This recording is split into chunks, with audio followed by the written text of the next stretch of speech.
Peaceful team rero ngiye isohotse mu rwambariro. Peaceful team isohotse mu rwambariro aho bagiye gukina match ikomeye cyane, match igiye kubahuza na Centre de Gikondo.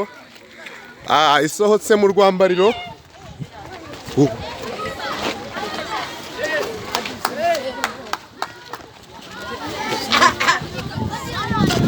Ikaba isohotse mu rwambariro. Iyo ni Peaceful team.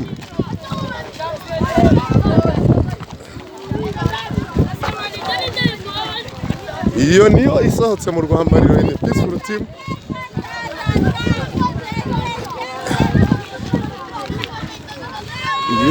Iyo ni Peaceful team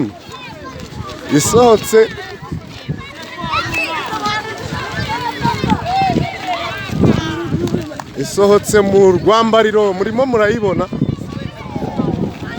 murayibona.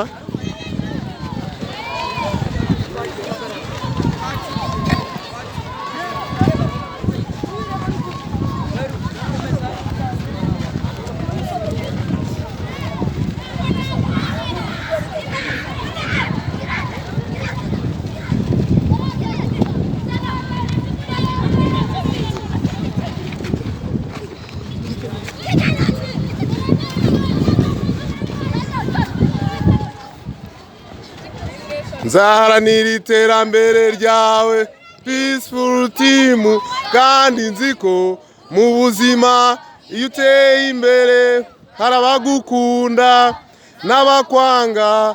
Abagukunda zakomezanya nabo, abakwanga zakomeza mbigisha ibyiza byawe, nabo bazagukunda. Sinzaharanira inyungu zanjye bwite, ahubwo nzaharanira inyungu z'ikipe yose. Buri wese muri Peaceful team biramureba. Iyi ni inkingi zatuma ekipe yacu ihora imeze neza, kandi byaratangiye tubibona mu mikino itandukanye dukina. Iyo tumanutse mu kibuga ekipe tugiye guhura iratitira. Umuzamu wacu ni ntagereranywa, izami yarigezemo ntawe umutsinda. Ab'inyuma bacu ntawe ubacaho, abo hagati bacu bakina neza bakageza ipira kuri barutazamu bacu. Barutazamu bacu ntibahusha, barakwakwanya bagaca biranya imbere zakatumurira. Amashoti sinakubwira, inshundura zikanyeganye. Ubwo buri wese ati go, intsinzi ya Peaceful team ikaririmbwa.